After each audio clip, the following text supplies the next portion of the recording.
Hello, friends and daily training camp briefing loyalists. It's Phil Perry and Tom Curran. We are here at day 8 of practices at Patriots training camp, back in full pads. And what we're going to hit on first today, leading our conversation, is a kicker and a guy who got kicked out.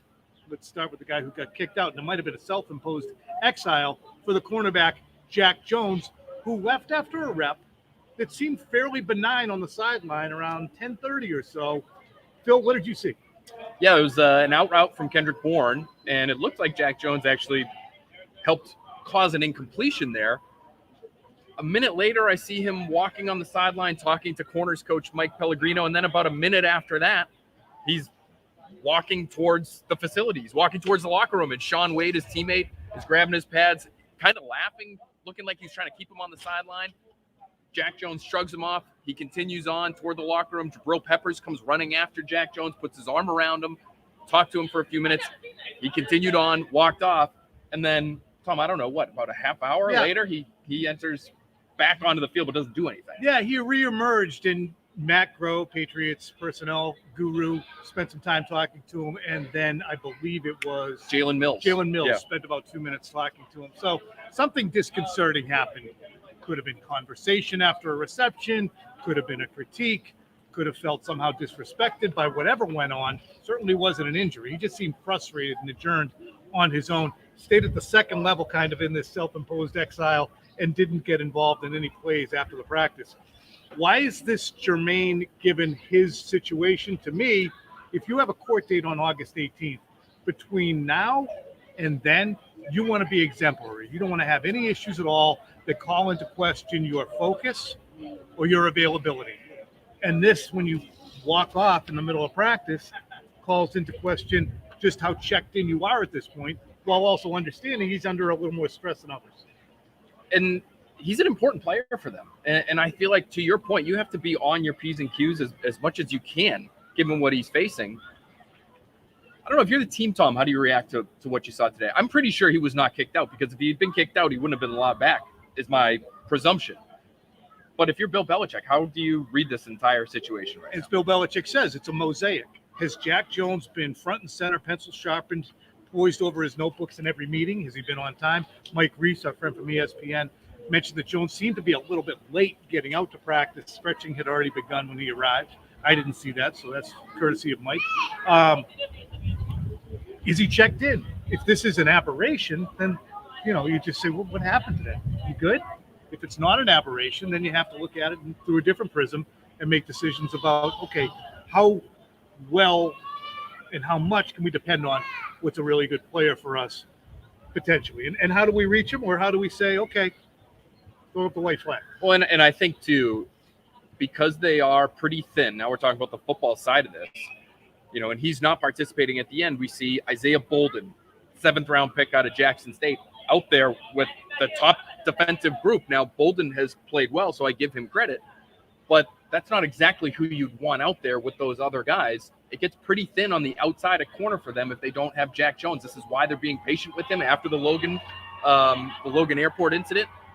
But it's not even if he's had his pencil sharpened, Tom, if you look at his career and the breadth of his career, even going back to college, this is not an aberration for him, unfortunately for him. Yeah, you'd never want to be a guy where they say, it's always something. It's always something. I'm that guy sometimes. All right, now on to the kickers. Chad Ryland, rookie phenom, big-footing, iron-footing things from all over the practice field. Phil? Yeah, I had him down for making all 4 of his kicks towards the end of practice. It looked like from about 40, 45-ish yards away, and it's easy. It's easy. It's just a very easy swing of the leg. Right down the middle, very high, would have been good from a much longer distance. And you juxtapose that with what we saw from Nick Folk yesterday, who has been steady Eddie, and his field goal percentages are through the roof. But it looked like he came up about 5 yards short on a 45-ish, 47-ish yard field goal yesterday. So there's a clear discrepancy in terms of just the power there between those two. We got an in-stadium practice tomorrow. That was an in-stadium practice a couple of years ago with a rookie whose name escapes me at this point. He was scintillating in the in-stadium practice, and then he turned into basically Matt Young. For those of you who don't remember Matt Young, he could not control anything as a pitcher. He actually lost a no-hitter. So we'll see how things go in the in-stadium practice. Pretty good, that young man. Yeah, of course. Um, Pretty sure he started the first game I ever went to. he threw a no-hitter and lost because he boxed somebody around the bases. Anyway, back to live action. There were some one-on-ones. We'll mention that DeMario popped Douglas. Again, popped, turning people inside out on a couple of different reps. Additionally, in other one-on-ones, Jason Hines had a nice rep. He was back out of practice. Cole Strange, Ty Montgomery, both seemingly maybe edging closer to participation. I would count on that being more of a focal point next week because tomorrow's the in-stadium practice. They came back during practice. Ramondre Stevenson out there, no Judon, no Trent Brown. No Taekwon Thornton. No Taekwon Thornton. Again, for the second straight day. This is now several days in a row for Trent Brown. And I felt like the offensive line depth maybe was feeling a little stressed at the very end. They did run a pretty competitive, I thought, 2-minute drill. And that first group would have allowed, I had it down for 3 sacks at the end. So, those guys are getting a lot of work. Connor McDermott's and Riley Reefs and the City So's of the world trying to fill in a tackle with no Trent Brown and no Calvin Anderson who's still on NFI. Those guys are going to be well conditioned. I think they were pretty tired by the end of the day today. You guys remember the name Trey Nixon? Minicamp superstar last year. He's back. Had a couple of terrific catches today, both from Mac Jones and Bailey Zappi.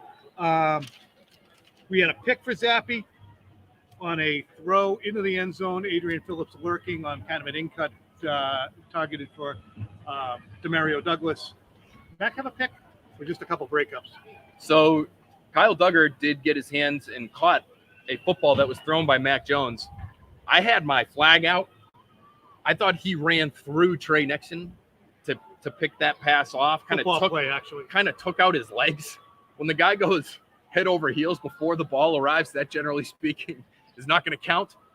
So I had that as a defensive pass interference. But I thought it was a good day for the offense because they got to work on a variety of different things. We heard Bill Belichick screaming, and we could see it when they have the little flip cards on the sticks on the sidelines. They worked on a lot of second and third down. They did do the 2-minute stuff at the end. They did a lot of communication with the music blaring. So I thought it was a pretty productive day for the offense yet again today. Maybe not as scintillating a performance as yesterday's, but very productive. Yeah, defense showed up better today than it did yesterday. Best play of the day offensively was a toe tap completion to Kendrick Bourne off an audible. Who was in coverage there? I ain't got it. I think it was Jabril Peppers on that one. Oh, you're right. Yep, I remember that now. And also it was a nice pass breakup by Jonathan Jones on a fade to our guy, Devontae Parker. It's an in-stadium practice tomorrow night. We have a Patriots Talk podcast. Make sure you check Phil. We talked to Dante Scarnecchia for the next Pats podcast. We have early edition. We have BST. And then I got to advise you guys, there's no practice on Saturday or Sunday. So if you want to see the Patriots in training camp, you need to get down here Monday or Tuesday next week because they will have Wednesday off in preparation for next Thursday's preseason game. And then after that, they are out of town. You got anything to add? No, I think that was an amazing hit by us. Again,